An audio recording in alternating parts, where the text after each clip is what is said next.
If you've watched much of this channel, you know I like to cook. And you know that from time to time, I like to try cooking something that maybe has never been cooked before. And today in the Great Lakes Kitchen, we're doing exactly that. A while back, I came up with this idea, and I spent quite a bit of time playing around with it and getting it to where I think it's perfect. I'm talking about the most delicious, amazing, succulent, unique braised rabbit pizza. Now there's a lot of steps to go through, and there's a lot of little different things that I have to make to finish out this composition. So I'll try to get through them as fast as I can while still telling you everything that you need to know. But we have to cut up a whole rabbit. We have to brown the rabbit. We have to prepare a braising liquid. We're gonna have some caramelized onions, some bacon, a little balsamic drizzle, and we're gonna round the whole thing out with a pizza sauce made from that very same braising liquid. So enough of the intro, there's a lot to get through, so let's jump right in and make our braised rabbit pizza.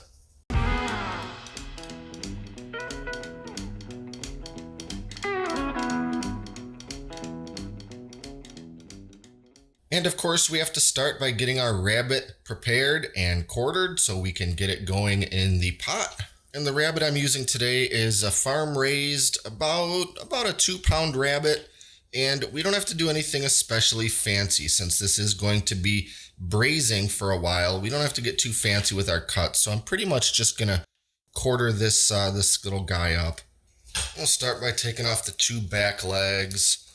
When it comes to quartering, it doesn't really get too much easier than a rabbit.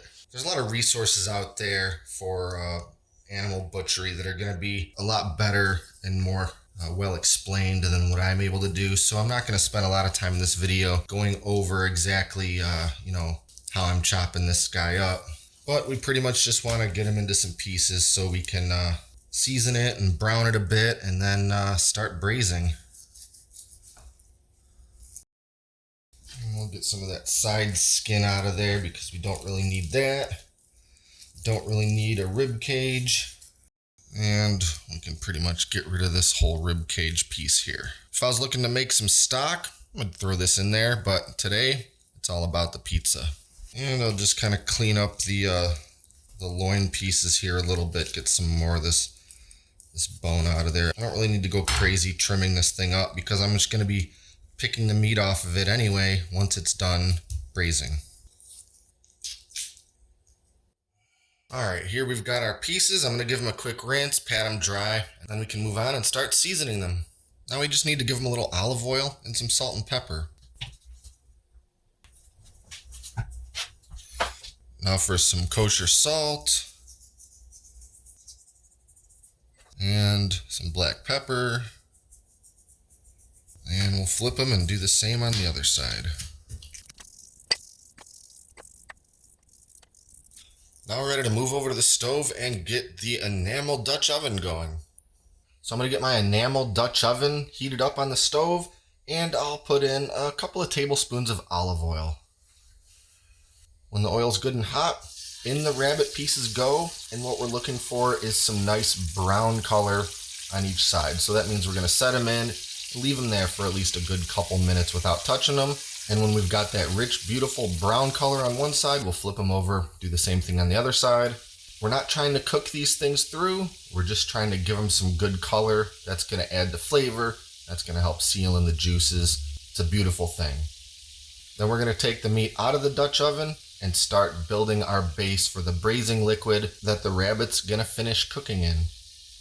Next, it's time to saute some vegetables, and there's still a bit of oil in the Dutch oven, but I'm going to add a little bit of butter to kind of add to that, give it a little more flavor. And then we're going to throw in a chopped up carrot, a chopped up celery rib, and a chopped up small yellow onion.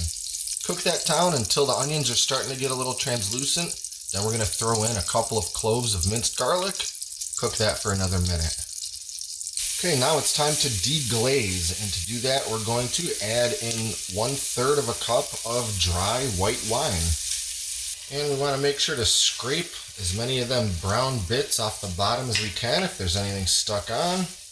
And now we just want to cook this over medium heat until the majority of that liquid is cooked off. We don't want these vegetables swimming in that white wine.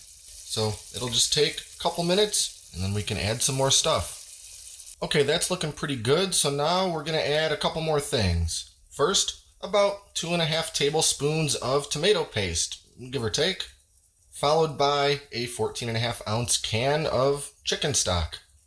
We're gonna give all of that a thorough whisk until that tomato paste is completely incorporated. And lastly, a couple whole sprigs of rosemary and a few sprigs of fresh thyme.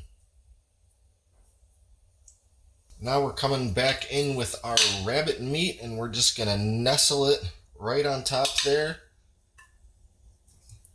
We want that liquid to just come part way up each piece.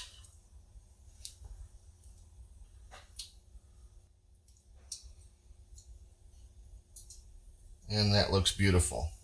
Now lid goes on, and now this whole thing's going into a 375-degree oven for 45 minutes. These pieces aren't especially big, so they don't need a long time to braise in order to become completely tender and juicy and delicious.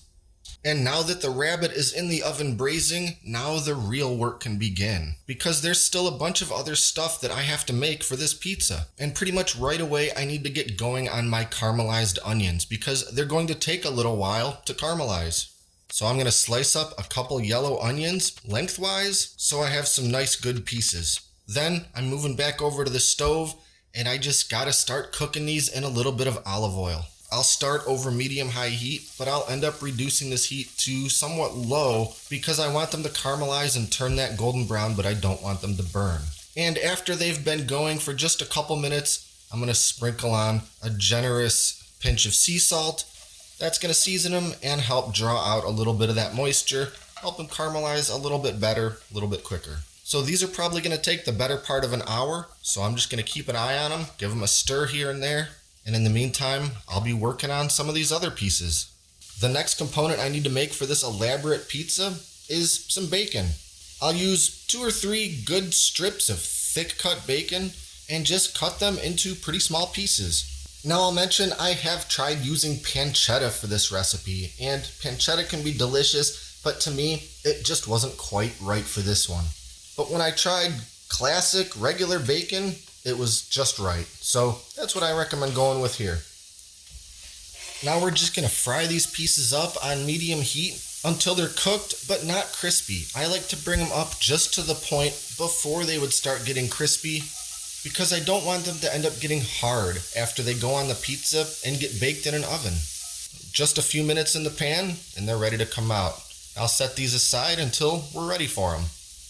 Okay, onions are still going in the pan, getting nice and caramelized. My bacon's been cooked, and now it's time to make the balsamic glaze. This adds just a perfect finishing touch to the pizza, and it couldn't be simpler to make. All we need is a cup of balsamic vinegar and about 3 tablespoons of brown sugar. And we're gonna heat this on medium-low for a little while. What we want is for it to reduce. We want it to be thin enough to squeeze out of a little squeezy bottle, but not so thick that it just runs all over the place. So probably about 20-25 minutes. I'm gonna make sure to stir this pretty regularly. I definitely don't want it scorching on the bottom of the pan, so that's why low and slow and lots of stirring is the key. Onions have been going about 20-25 minutes, and they clearly need more. Probably about another half an hour. And while everything's cooking away, I can use this time to prep a couple of my other ingredients that I'm gonna need. Some green onion, finely chopped, and some fresh grated Parmesan cheese, about 1/4 cup. And 45 minutes is up, so the rabbit is coming out of the oven, lid off, and that is just beautiful. That's exactly what I want. And now I'm just gonna take these rabbit pieces out of there, let them cool for just a little bit so I can start pulling the meat off of them. I know what you're thinking. Why even bother making the pizza? Why don't you just eat the rabbit just like that? Well, that's a great option too, but today we're going big. And while I'm at it, I'll fish out my rosemary sprigs and thyme, anything floating around in there that I don't want, because we're going to be using what's still left in this Dutch oven to make our pizza sauce. And I must be getting better at this because my caramelized onions and my balsamic glaze are just about finished at just about the same time. I'm not going to let these onions go much longer. I see some bits getting a little too dark, some bits that aren't quite dark enough, but I'd rather not dark enough than burnt. So I'm going to pull these off of here. I'm going to let that glaze cool down for a while so I can put it into a squeeze bottle. Now to start making this sauce, the first thing I have to do after getting all of that rabbit meat out of the Dutch oven is to strain the solids from the liquids. I'm going to end up using some of both, but I need to have them separated to get started. Alright, I'm just going to go ahead and use the same Dutch oven to make my sauce. I gave it a quick wipe just to get any of them kind of stuck on, bits of rosemary or anything that I don't want in my otherwise pretty smooth sauce. So first I'm going to start with that braising liquid. I got pretty much exactly 1 cup out of that liquid, and that's exactly what I want because that's exactly what my recipe calls for. Now I'm going to take all of those braised vegetable bits that were also in this liquid and I'm going to puree them. Not only is this going to add some great flavor to the sauce, but it's going to help thicken it too. So I'll hit those with the Immersion Blender for just a minute or two, and then they're going in the pot back with the liquid. Whisk that all in to blend the liquid with the puree, and we're going to get this back onto medium heat. And we still have a couple more things to add. First, a half cup of heavy cream, followed by a 1/4 cup of that fresh grated Parmesan. Now I often don't really need to season this sauce any further. It's still got some of that salt and pepper and rosemary and thyme from the braising, and it's got lots of salt in it from that Parmesan. But we'll simmer this for just a few minutes and give it a taste. If I need a little more salt, we'll do that. I need to let this reduce just a little bit more, not a ton. What I'm going for is a pizza sauce consistency that is thin enough to spread, but not so thin that it tries running off the edges of my pizza crust. So we'll check back in a couple minutes. And now I'll debone these rabbit pieces, no different than you would pieces of braised or roasted chicken. Pull the meat off, get any rogue pieces of rosemary or anything else out of there, and chop them into little bits that'll be perfect to put on a pizza. And finally, the time has come to put together and make this pizza. I'll be the first to admit that working with dough for crust of any sort is surely my weakest point in my culinary skill set.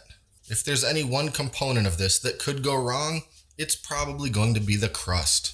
So bear with me while I do the best I can and kind of hope for the best. And now on with our sauce. It's thickened up to just the right consistency. Spread that on there, not too thick.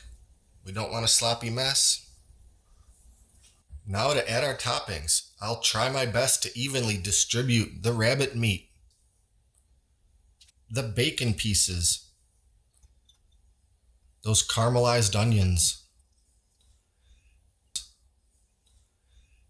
and of course some mozzarella cheese. I've tried this with shredded, but I think this comes out better. Using a hunk of soft, fresh mozzarella cheese, I'll just break off some little pieces and spread them around.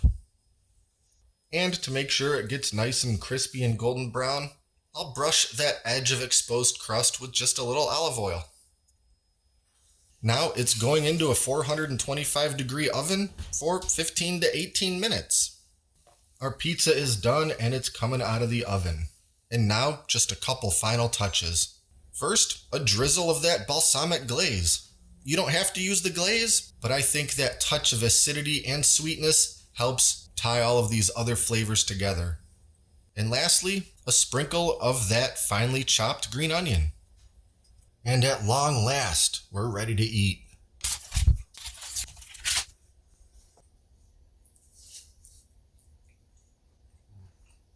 I promise you've never tasted anything quite like this. It doesn't really taste like pizza. It tastes like a roast rabbit dinner on a pizza crust. The sauce with the vegetables pureed into it, that little bit of Parmesan, the bacon just right, and of course, that tender, amazing braised rabbit. And I know some people don't like to eat rabbit or just simply don't want to eat rabbit, but this recipe would work just as well with chicken. Use some bone-in chicken thighs and do everything the exact same way. The only thing you might have to be kind of aware of is that chicken's going to have more fat in it. Chicken thighs, they're going to release a bit of fat into that liquid, and you might need to use something like a gravy separator to get most of that fat out there. Otherwise, you might end up with a greasy sauce. But one way or the other, if you're feeling adventurous and you've got a decent amount of time on your hands and you want to try something really new and fantastic, give the braised rabbit or chicken pizza a try. And one last little note. All the different components that I made for this is going to get me more than one pizza. Between the rabbit, the bacon, the onions, the sauce, everything, you'll have enough to make 2 or probably even 3 entire pizzas. I gotta eat some more of this before it gets even colder, so be sure to like and subscribe. Stay up to date with all our latest stuff, including future food creation videos. Thanks for watching, and I'll see you next time right here in the Great Lakes Kitchen.